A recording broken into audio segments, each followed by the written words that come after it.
see if I can change sides on this. Well, I can't, can I? Oh, There oh, you I go. can. All right. Okay. Okay. So good morning, everyone. Thank you for coming. I think I'm lucky that it's raining, so a lot of you probably, canceled your plans and decided, oh, I'll just go and listen to what Sandra has to say. So here I am. So I'm going to be doing a presentation about integrated care on long-term neurological conditions, which is my PhD subject. So, Catherine, are you happy to, to keep an eye on people coming in? And on the chat, if that's okay. So if you're going to Yes. be using the chat, because, only one pair of eyes. So Yeah, I'll keep an eye on chat and if anyone thank you. enters. So just to tell you a bit about myself. So I wear many hats, but I'm sure many of you do as well. So just to tell you about mine. So I'm a research sister at Southampton General Hospital. I work in neurodegenerative research. And unfortunately now most of my work is based around COVID. But usually, in good times, it should be motor neuron disease, Parkinson's, Huntington's disease, and Alzheimer's as well. And I've been on this, like, trying to get this clinical academic career, so I consider myself a bit of an advocate, and I try to give a lot of peer support to other colleagues following that path as well.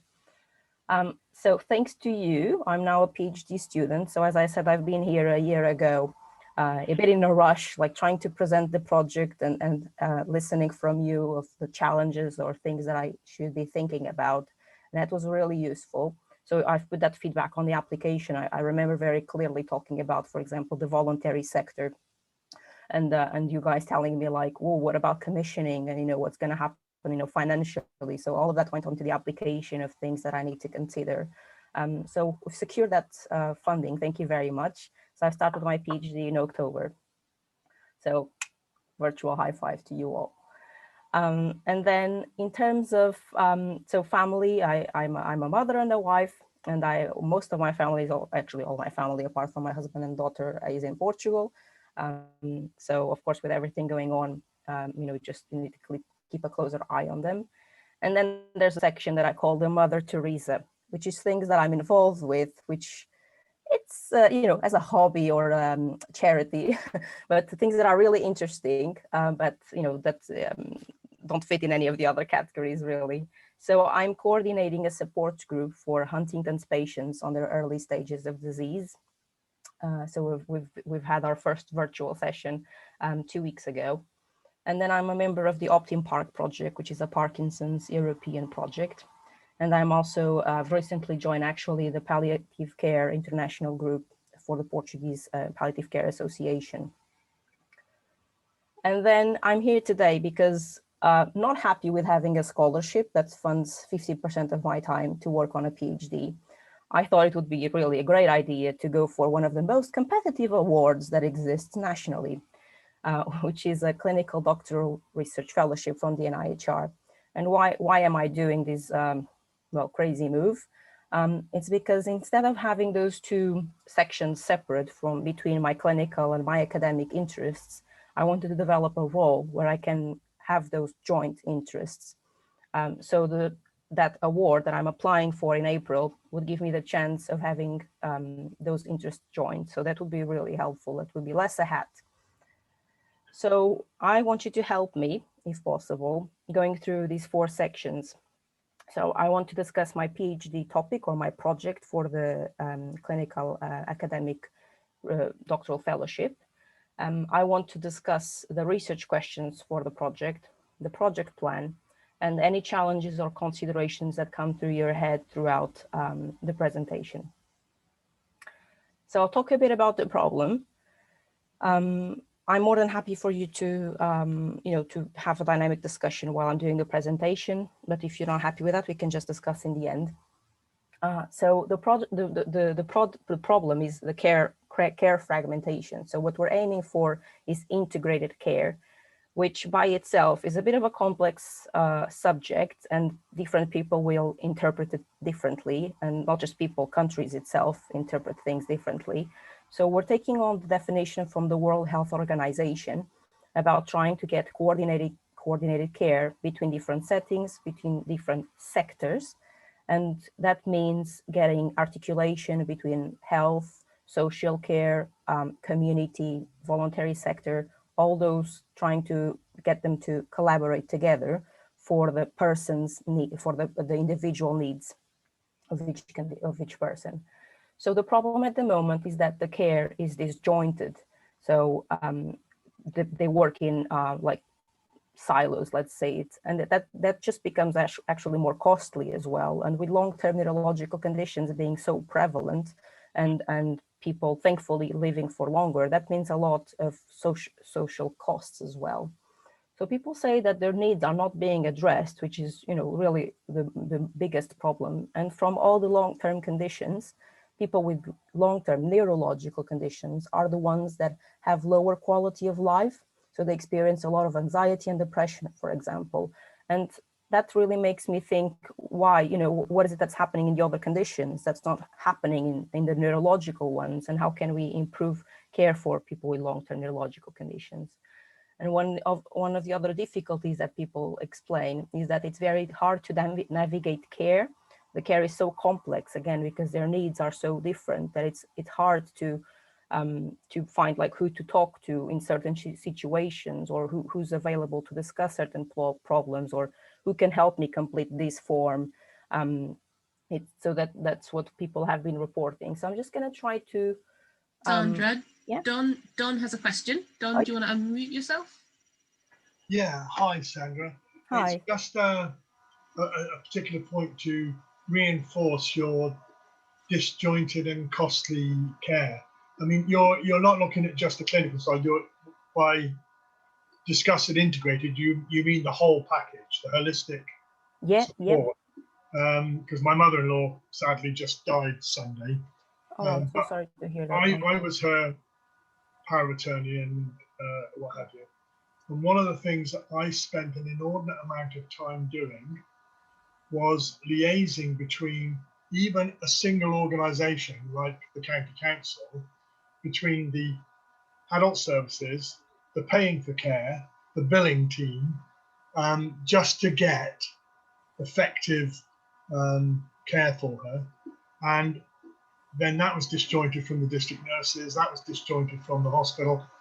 And I spent an inordinate amount of time. Now, she was dementia and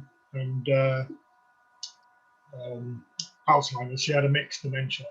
Mm-hmm. And she was unable to do any of that for herself. My thoughts are with all those people, and there were some in the place where my mother-in-law was, that are completely incapable of doing that themselves. And the advocates that the county councils provide, they're not interested. They don't even do the admin that I was paying them to do on my mother-in-law's behalf. So yeah, I think you've got one heck of an uphill climb there.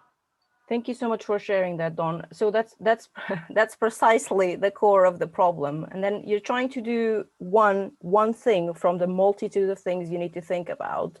And it's just so many obstacles because, again, that coordination between the teams doesn't exist. And then that's one of the particularities of people with long-term neurological conditions, is that some of them, if they have a cognitive problem, such as your mom having Alzheimer's, she wasn't always like that, but it can happen that at some point they lose capacity. So all of those problems then fall on the person that's supporting, on the carer, and then the burden on the carers and the needs from the carers are not being looked after as well. So it's a massive problem. So thank you very much for highlighting. That's a clear example of how things can go so wrong for one aspect, even, let alone all the other things you needed to think about. I wanted to show you here, actually goes well with what Don was saying. So let me see here. So I'm just trying to, I'm just going to share just some findings from the Neuro Alliance.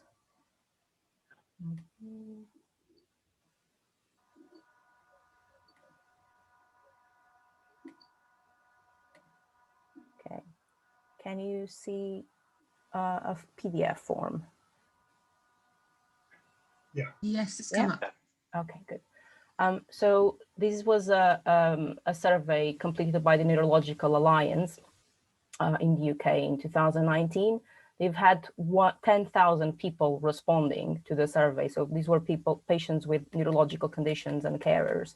And what they're saying here is it's really highlighting a lot of the needs from people with neurological problems. So, you know, the delay in accessing healthcare, people waiting to see a specialist, people waiting a long time and seeing their GPs quite many times until they actually get diagnosed. So if I just scroll back here, so in terms of the holistic perspective that Don was mentioning as well, so they're saying here that their needs, their mental health needs, which is something that's very important as well in people with neurological conditions, 40% say their needs are not being met. And in terms of financial needs, 43%, social care, 38%. So actually, specifically, healthcare is the one that's better. But then there's this whole chunk of problems that of course then impacts on their quality of life. So what do we know in terms of gaps? So the NHS long-term plan was this, beautiful commitment that said we need care to be coordinated, we need the care to be joined. So in England, what they're doing now is partnerships between healthcare systems. So they're doing some mergers between organizations, but it doesn't actually specify how are we going to get the integrated care, because just because you mingle two organizations, it doesn't mean that the communication and the articulation is happening, not just within the organization, but outside the organization as well. So how are we going to do that? And then, of course, the different interpretations that integrated care can have, people may have a different idea of it. So it's really important that the aim is the same. And what are we working towards? How are we going to measure if things are having a positive effect or not? So how do we know, what success looks like? And then the other difficulty is, there is some evidence, and it's saying that integrated care is a needed change, and all over the place, countries are trying to get this articulation of care. But if there's evidence and papers, why is it not being translated to practice? What are the challenges here? And one of the other things that we've noticed throughout reviewing this evidence is that when looking at people's needs and people's needs in long-term neurological conditions, they're looking at, in terms of ethnicity, it just covers English or white English. So every other, all the other cultural diversity is being lost. So there are studies where 100% of the people that were involved are English, which doesn't reflect the diversity we have in the UK. And actually, we know a lot of the people, in terms of access to care or knowing how to use care, there's disadvantaged communities. So that's something I wanted to look at in terms of neurological conditions. Is there particular needs on these groups that are not being met? And then the other one is the rare diseases. So bear in mind, this is something that haven't been settled for any of the conditions. But then on rare diseases, again, they're not really reflected on the studies. We don't know what they need, and these rare diseases are one of the most challenging as well to sort out. So it's almost like if we can crack it for them, we can crack them for all. So for the questions in terms of the project, what I have set as question was, how do we provide integrated care to people with long-term neurological conditions? How do we do it? And what the success looks like? What are we aiming towards, and how are we gonna measure it? Because there's hundreds and hundreds of neurological conditions, we've picked three not key, but exemplar conditions, really. So you have multiple sclerosis, Parkinson's, and Huntington's. So multiple sclerosis and Parkinson's are both very prevalent among the population. And then Huntington's is a rare disease, and again, one of those most challenging. So they all have different progressions and different paces as well. And some of them you'll have people affected when more on their 40s, and others more on their 60s. And that brings different impact, really, in terms of your work conditions, or your relationship to work, your relationship with the children and your family. So that's why we've included these three. So they are different, but then they have common things amongst them. And these common things are, cognitive problems, physical problems, and some behavioral problems as well, such as, the behavioral psychiatric, such as depression and anxiety. So in terms of the plan, how are we going to do this? So I've planned, I'm doing a systematic review at the moment. So that's trying to understand internationally what has been done in these conditions, that maybe I can pull the information across to inform the care in the UK.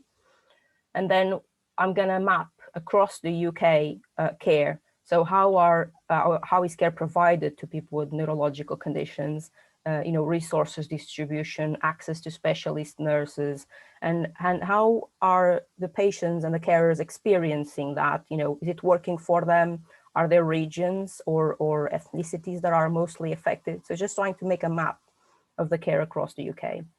And then once I have that picture, horizontal picture, I can go into depth. So I'll do case studies, which means I'll look into the services that are working really well, so that I learn what is it that's working well in there, and again that I can apply it in other settings in the UK. And I want to look as well on the places where patients are not so satisfied or they can't reach the care they need, and trying to understand what's happening there, because it might be that actually those clusters mean something. That's something, specific actions that needed happening there. And then in terms of the third stage, I'll bring professionals and patient representatives to discuss a model that could work for the three conditions.